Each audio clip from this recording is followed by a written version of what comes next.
வணக்கம். இன்றைக்கி நம்ம பார்க்க போகிற சமையல் பட்டர் பீன்ஸ் கிரேவியும், அதாவது பட்டர் பீன்ஸ் உருளைக்கிழங்கு போட்டு கறி குழம்பு மாதிரியே ஒரு கிரேவியும், கசப்பில்லாத அகத்திக்கிற பொரியலும் எப்படி செய்யலாங்கிறத பார்க்கலாம்.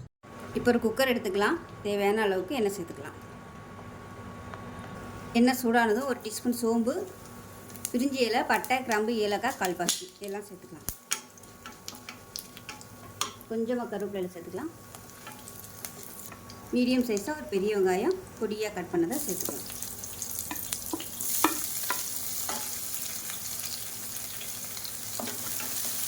இது கூடவே 2 பச்சை மிளகாயும் சேர்த்துக்கலாம்.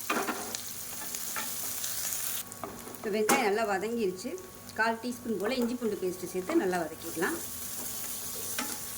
இஞ்சி பூண்டு பேஸ்ட் நல்லா வதங்கிருச்சு. இப்போ 1 டேபிள் ஸ்பூன் அளவுக்கு குழம்புத்தூள் இல்லை கறி குழம்புக்குன்னு அரைச்ச பொடி வந்து சேர்த்துக்கலாம். காரத்துக்கு ஏற்ற மாதிரி மிளகாத்தூள் சேர்த்துக்கலாம். 1/4 டீஸ்பூன் மஞ்சள் சேர்த்துக்கலாம். இப்போ இது எல்லாத்தையும் வதக்கி விட்டுக்கலாம். இப்போ இதில் ஒரே ஒரு தக்காளி மிக்சியில் அடித்து வச்சுட்டு சேர்த்துக்கலாம்.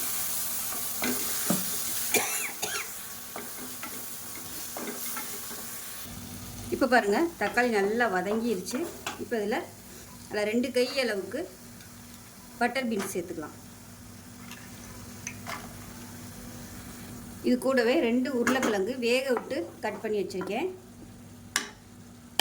வேக விட்டு சேர்த்திங்கன்னா தான் சாஃப்டாக இருக்கும் சாப்பிடும்போது. நல்லா பரட்டி விட்டுட்டு உப்பு சேர்த்துக்கலாம். உப்பு 1 டீஸ்பூன் போல் சேர்த்துக்கலாம். சேர்த்துட்டு நல்லா கலந்து விட்டுடலாம்.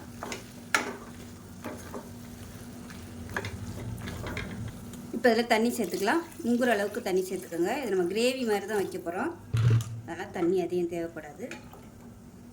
நல்லா கலந்து விட்டுட்டு குக்கரை மூடி வச்சிடலாம். நல்லா ஒரு 4 விசில் விட்டுட்டு ஸ்டீம் போனதுக்கப்புறம் ஓப்பன் பண்ணால் சூப்பரான கிரேவி ரெடி ஆயிரும். குக்கரை மூடி வச்சிடலாம். 4 விசில் விட்டுட்டு பார்க்கலாம். இப்போ ஒரு கடாயை எடுத்துக்கலாம். கொஞ்சமாக எண்ணெய் விட்டுக்கலாம். எண்ணெய் சூடாயிடுச்சு.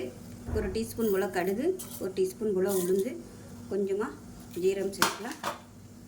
2 வரமிளகாயை கிள்ளிட்டு சேர்த்துக்கலாம். கருவேப்பிலை சேர்த்துக்கலாம்.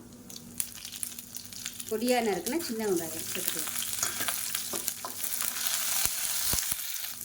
வெங்காயம் நல்லா வதங்கிருச்சு. அகத்திக்கீரையை மஞ்சத்தூள் உப்பு போட்டு நல்லா அலசி வச்சுருக்கேன், அதை சேர்த்துக்கலாம்.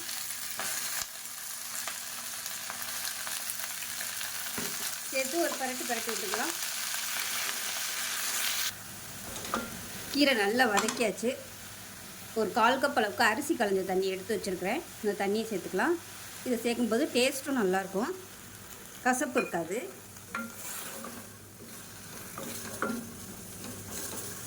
இப்போ இதில் 1 டேபிள் ஸ்பூன் அளவுக்கு பாசிப்பருப்பு சேர்த்துக்கலாம். பாசிப்பருப்பு இல்லை நீங்கள் வேக விட்ட துவரம் பருப்பு கூட சேர்த்துக்கலாம். இது பாசிப்பருப்பு சீக்கிரமாக வெந்துடும், அதனால் நான் இந்த ஸ்டேஜில் சேர்த்துருக்கேன். கலந்து விட்டுடலாம். இப்போ இதில் உப்பு சேர்த்துக்கலாம். உப்பு சேர்த்துட்டு தண்ணி பத்தலைன்னா கொஞ்சமாக தண்ணி தெளித்து விட்டுக்கலாம்.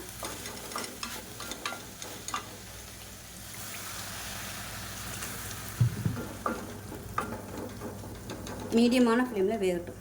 மூடி இப்போ எப்படி இருக்குன்னு பார்க்கலாம்.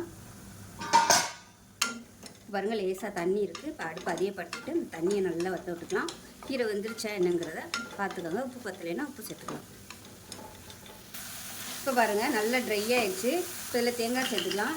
இப்போ பார்த்திங்கன்னா ஒரு 4 ஸ்பூன் அளவுக்கு தேங்காய், சீரகம், ஒரு பச்சை மிளகா, ஒரு சின்ன வெங்காயம், இது எல்லாத்தையும் போட்டு குறைன்னு அரைச்சி வச்சுருக்கேன். தண்ணியெல்லாம் ஊற்றலை, அதை சேர்த்துக்கலாம்.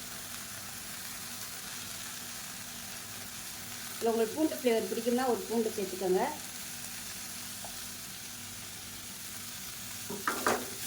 இதை நல்லா கரட்டி விட்டுக்கலாம். அவ்வளோதான், அகத்திக்கீரை பொரியல் ரெடி ஆகிடுச்சு. கசப்பு இருக்காது, நல்லாயிருக்கும்.